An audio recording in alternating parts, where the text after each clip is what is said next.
So hi again, we're here at the Australian Army Tank Museum once again, taking a look at some of the armoured vehicles in their collection. So here we're taking a look at a tank that was designed during the interwar period by the British. This is the Vickers Light Tank, Mark 4A.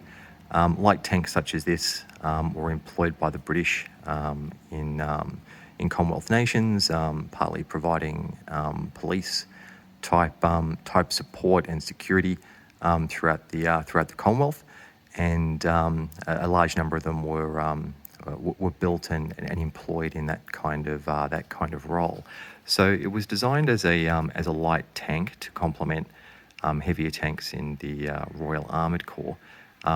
This particular vehicle was designed to have a crew of 3.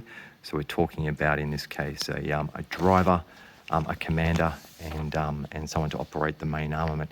Main armament of this vehicle, even though it's called a tank, were machine guns. So you had a 50 caliber or 12.7 millimeter Vickers machine gun in the turret, along with a 303 or 7.7 millimeter Vickers machine gun that were the primary armaments.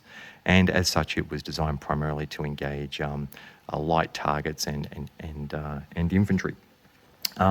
Armour on vehicles like this was typically very light. We're only talking about 4 to 14 millimetres of armour, so maybe effective against a rifle round or a standard machine gun round, so not designed to really withstand and engage other tanks. So there were about 1,700 of these produced, and it was introduced into British service in 1936. And was retired in about 1942, so after the war had started. When the Battle of France kicked off in 1940, there were a number of these in British service, and they were deployed to France in their hundreds.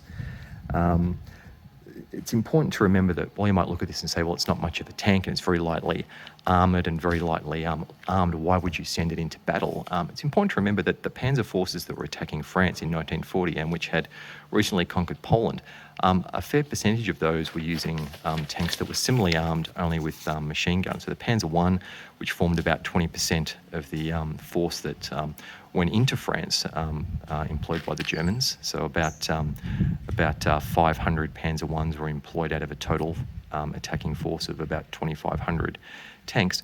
They also only had machine guns, and in fact had lighter machine guns than what this vehicle used. So it wasn't unusual in that early part of the war to see armoured vehicles armed only with machine guns employed in battle. In any respect, these were all either destroyed or pretty much abandoned by the British as they evacuated from Dunkirk, and a number of them were captured by the Germans, who stripped off the turrets and turned them into self-propelled guns. And so when the British came back with the Americans and other Commonwealth forces in Normandy in 1944, they encountered these chassis with employed as self-propelled guns. So they were also employed in other parts of the world during the early war period, and you saw them in use in North Africa extensively. They were employed throughout Southeast Asia, in Malaya and in the Dutch East Indies, as well as in Greece and Crete. So they saw service early in the war as one of the few armoured vehicles the British had that were ready to employ.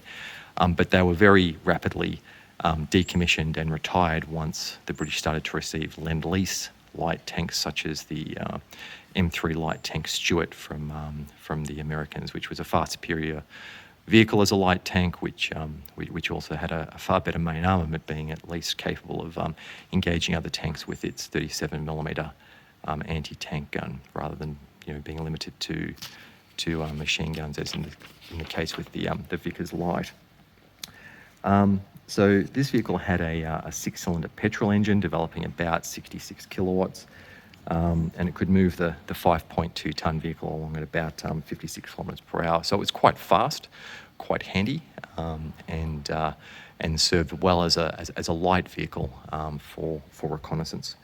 A vehicle such as this, with its relatively thin armour, it would have been susceptible to anything on the battlefield that was mounting, as I said, anything bigger than a rifle cartridge.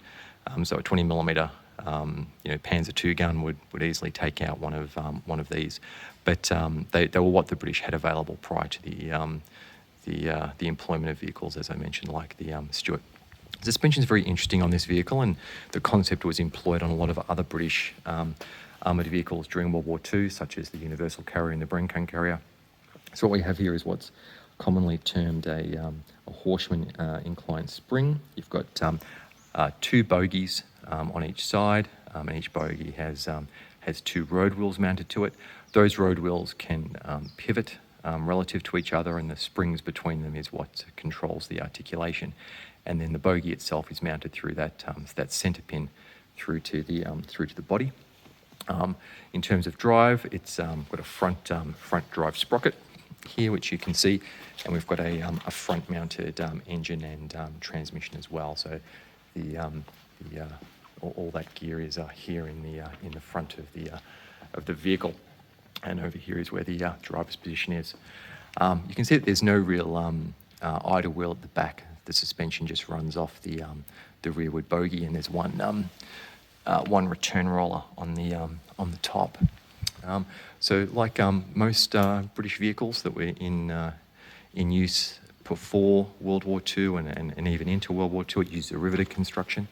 Rivets aren't optimal for armoured vehicles, of course, because you've got to have a frame to which the armour plate needs to be riveted. So that means drilling into the armour plate, which can weaken it, and then the rivets themselves form weak points. If an AP round hits that rivet or hits near that rivet, it can cause the other end of the rivet to shear off and become a projectile inside the tank. But it's technology that the British had available.